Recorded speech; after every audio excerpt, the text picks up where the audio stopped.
So what's up mga otit, kamusta kayo at welcome back ulit sa channel ko. Ngayong araw na to mga tito, bibisitahin natin yung tropa natin dito sa Paliparan at alamin natin kung paano ba siya naging matagumpay sa pagsalin sa mga show. At syempre alamin natin kung ano yung mga pagsubok at mga hamon na dinanas niya bilang isang mangingisdang wala namang saguan. So tara, samahan niyo ako.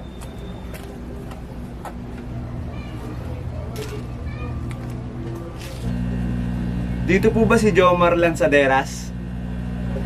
Tao po. Ay, Odit, tara, pasok! Nasipat akong ABT. Yun. Yun, kamusta Otit?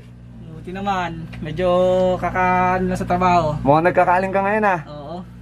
Pwede bang pumasok dyan sa farm mo, Otit? Pasok. Pagpasensya mo. Yun, tara mga tito, pasok tayo. Machong macho yung binisita natin ngayon. Munting farm namin. Medyo magulo, pasensya na. At pangandang hapon, ako po si Jomar Lanzaderas. Ang trabaho ko po ay sa first cargo, pero on call. Saan po akong breeder ng gabi.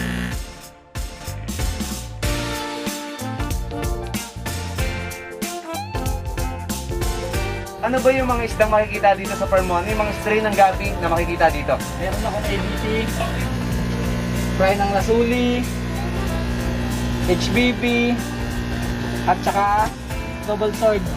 Mga Otit, kaya tayo pumunta dito sa breeder na to kasi gusto kong i-share sa inyo yung kwento niya kasi nga marami na ngayon nagkikwit eh. Pero ito kasi yung breeder na pinuntahan natin. Walang sawa niyang in-improve yung linya niya ng ABT hanggang sa naging matagumpay ito sa actual at online show. Ang ginawa ko po sa ABT, bago ako naging successful sa ABT, nag-cross lang po ako hanggang sa nakita ko na yung tamang maganda sa paningin ko sa ABT. Kaya ang ginawa ko naman doon, water change lang. Almost 1.5 year akong nagpursige na gumanda yung ABT ko. At saka water change lang ng water change yung ginawa ko para mag-improve kung ano yung gusto kong mangyari sa ABT.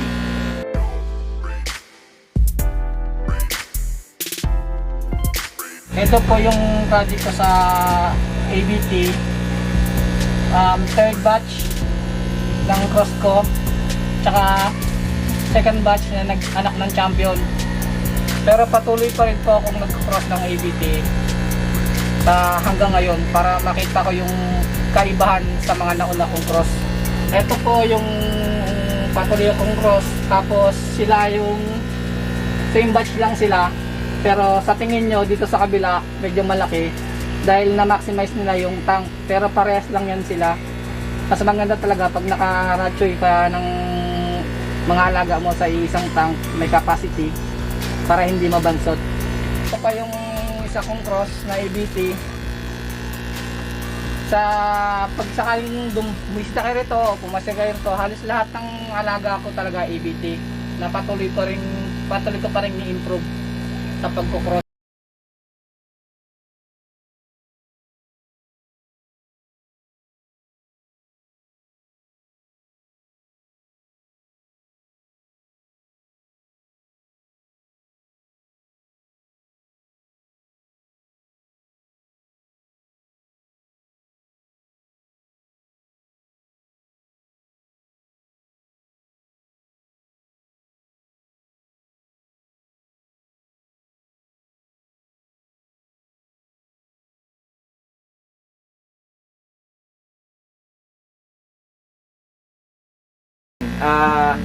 Gusto ko lang malaman sino ba yung nagtulak sa'yo para mag-alaga ng mga gapi? Nagtulak sa akin mag-alaga ng mga gabi ay si Orlando ng Sigueras na bunso kong kapatid. Siya talaga ang nagpursige para matuto ako mag-alaga ng isda. Siya rin yung nag-guide sa akin kung paano gawin o kung paano pagandahin yung mga isda. Pero sa mga tinuturo niya sa akin, meron din ako nadadagdag na para sa akin lang din.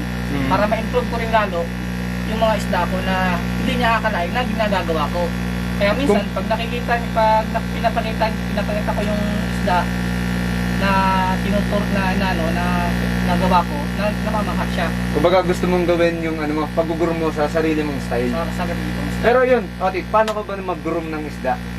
Pag ako nag-groom ng isda, nung wala pa akong work, 2 times a day. Isa sa umaga, isa sa gabi. Ng 10% ang bawas sa water change. oh. Twice a day water change. Twice a day water change. Grabe naman yung 10%. napakasipag mo naman. Pero pag taglamig naman, tuwing tanghali ako nag-water change. Bakit? Ano mo naman doon? Anong parang pamahiin mo naman doon? Ang ano ko kasi, pag umaga kasi at nahipo ko yung tubig ng tank, lalo na pag malamig, nagmo-moist. Siyempre, iba ang temperature ng nasa tank, iba rin temperature nasa drum. Kaya ang ginagawa ko, pinapababa ko muna ng temperature yung tubig sa tank na magkasing pantay lang sila ng Tubig nasa dito sa drum. Oo. Ah. Pero wala akong ginagamit na temperature. Hinahawakan ko lang yung tubig. Kumbaga na- tansyameter lang, tansya lang. Sa water change, pag tag-init, 2 times a day, ako nagpapa-water change. Pero ngayon, iba-iba kasi klima ngayon eh. Ulan, init. Tapos nagkaroon pa ako ng trabaho. Kaya ngayon na lang ako nag-water change almost. Pero bago ko umalis, nag-water change ako. Pag higop ko ng dumi, pag halimbawa tinamad ako ng water change, higupin ko lang yung dumi. Kinabukasan ako mag-water change. Pero pagkatapos ng higop ng dumi, pinapakain ko sila. Para in case kinabukasan, pag may dumi, higop ko pa rin, water change. Pagkatapos ko mag-water change, pakain ako. Ganun lang, alternate lang yung ginagawa ko.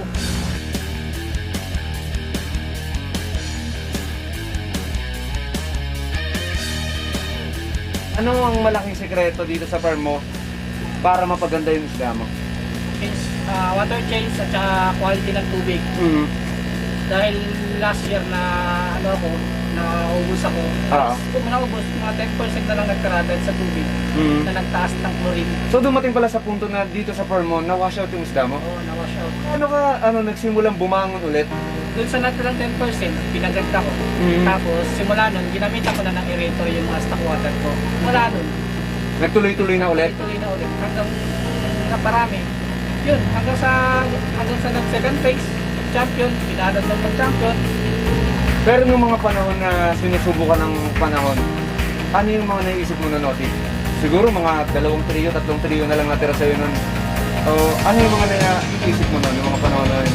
Isalya mo na ba yung mga aquarium mo? Ibenta mo na ba? Sweet talaga. Sweet? Naisip ko talaga sweet. Sweet talaga. Pero may mga tropa tayo na mababait. Nag-advise. Bibigay ng moral support. Kaya pinangon ko yung halos natira sa akin na 10% na mga alaga ko. I-improve mo yung EBT mo. Para sa'yo, Atit, siyempre, meron tayong sinusunod na standard sa paggagati at meron din standard yung breeder. So para sa'yo, Atit, ano ba yung standard mo pagdating sa EBT? Actually, wala naman talaga akong wala naman talagang sa standard. Basta kung ano yung nakikita kong maganda sa paningin ko, ibibideo ko, ibigay ko sa utol ko. Pag naaprubahan niya yung ginawa ko, yun ang tinutuloy-tuloy ko. Yun ang tinutuloy-tuloy ko. Pero dumating sa punto na nagustuhan din ang utol mo. Oo, yun. Kaya yun. Yun yung nag-champion. Oo, yun yung nag-champion. Pero eto, Atit, ano yung nakita mo dun sa isda na yun? Bakit ayun yung nakita mo parang kumindat sa'yo? Kasi syempre, sa grow out natin, sobrang dami yan, di ba? Sobrang dami yan. Tapos, may isa dyan na parang kikindat sa'yo, tapos ayun yung parang ise-select mo. One Ano time, yung nakita mo dun sa EBT na yun? ganun lang ginawa ko. Una, ginawa ko siya, nilagay ko sa small tank, tingnan ko siya. Tapos, meron akong pinanood na video na halos same dun sa nakita sa hawak ko. Kaya, yun yung sinaba ko. Pinakita ko muna sa kapatid ko. Bago ko, nung sinabi niyang isaba ko to, sinaba ko. So yun, talagang dapat kapag mag-show, magtiwala ka sa isda mo kasi Tiwala sa isda mo. para sa'yo, kaya nanalo yun kasi maganda yun, di ba? Tiwala sa isda mo at saka walang huwag kang magsawa alagaan yung mga isda mo. Kahit sabihin ng iba, pangit ang isda mo. Kahit i-down ka na nila, okay lang yan, kahit yung alaga mo. Basta alam mo sa sarili mo na wala kang sinasagadaang tao. Tuloy ka lang kung ano yung naumpisahan mo. Yun lang ang gawin mo. Hanggang sa makita din naman ng tao na nag-success ka. Nag-success ka sa pag-aalaga ng gabi. Pero yun nga, nabanggit ni Otit sa atin na bago niya isabak yung ABT mo, bukod sa pinakilatis mo muna kayo sa utol mo, tumingin ka muna sa ibang video, siguro nanalo rin sa show yung tinignan mo. Oo. Tapos, Kaya lang leader din. nag-pick ka, tinignan mo, magkaparehas, tsaka mo siya sinabak din. Oo. So yun yung importante mga otit. Ba't nandito si Beta's Journey? Kasi gusto ko malaman nyo yung yung kumbaga napunta tayo sa iba't ibang breeder. Dito pa lang sa mga breeder na napupuntahan natin, nakikita nyo na yung mga difference, no? Yung pagkakaiba-iba ng isda. Sa mga alaga mo kasi, kagaya ko, ako sa akin lang hindi ko inaano yung sa iba. Pag ako lumalaban kahit online show, pag ako lumalaban, kinukuha ko yung mga the best na pamimilya kong ABT. Tapos, pagpapare-paresin ko sila, meron nangingibabaw dyan talaga, 1, 2, 3, nangingibabaw talaga na parang sinasabi na ako na lang, parang ganun, parang mapipil mo yun kasi nag-aalaga ka matagal ka na nag-aalaga, almost 3 years na mapipil mo talaga yung ng isda na yung ganda niya. Tapos, pag nakapili ka na, meron akong pinapanood na video na kilalang breeder din na laging nagcha-champion. Yun doon ako kumukuha ng basihan bago ko ipakita kay Utol. Ngayon, pag nag-improve pag nag-okay si Utol, yun na yung sasabak ko. Sa feeding naman, sa fry, 7 to 8 times a day, more BBS talaga para mabilis lumaki yung yung fry mo, lalo na pag naka-radyo. Same, alam nila yung pagkain nila, kung kailan nila kung ubusin nila, kung kaya nilang ubusin. Sa adults naman, 5 to 6 times a day, less BBS, more feeds para hindi pumupil yung buntot. Sa hatchery ko naman, dati nung wala pa gagawa ng mga isda, 1.5 lang. Pero ngayong dumadami na sila, dumadami na rin yung mga tangko, per gallons na ako ginagamit ko. Apat na gallons yan. Pag nag-hatch naman ako, 24 hours. Pagtapos nun, 1.5 days ko nagagamit yung na-harvest ko. Sa mga awards ko, totally hindi naman talaga. Ito yung una kong first placer, pero pang-utol ko ang certificate ni Utol, pangalan ni Utol. Ako lang yung nag-attend dahil wala siya, nag-Taiwan siya. Tapos pagkatapos ito, sunod-sunod na, puro kay Utol, sunod-sunod na hanggang sa nag-champion kami sa AOT, long tail. 2 times na kami nag-champion dyan. Tapos ngayon lang to, 2 second placer sa albino solid, tsaka 1 champion sa imus. Ito lang po, kawan ng Diyos na ano yung pagod, sacrifice sa pag-aalaga ng gapi. Kumbaga bonus na lang to, bonus. More hobby talaga tayo, more hobby. Mga tito, sobrang dami natin natutunan ngayong araw na to. Pero yun, Otit, saan ba yung location mo, Otit? Location dito, Paliparan 3. 16 Paliparan 3 sa tapat ng Cucubali. Yung resort, no? Tama? Sa resort, sa tapat San- ng resort ng Cucubali. Ano ba yung, saan ba kayo pwede makontak, Otit? Visit kayo sa page namin, OG Aquatic. At yun, i-PM nyo na lang sila mga tito kapag may mga kumindat sa inyong gapi dito. At syempre mga tito, busog na busog tayo sa mga natutunan natin ngayon. Pero hindi tayo alis dito hanggang natin ito natatanong. Otit, kung ang tawag sa nag-groom, groomer, anong tawag sa nag-show? Shower! Yun mga tito, no? I-like nyo na rin yung page niya. At syempre, follow nyo na rin. Fish!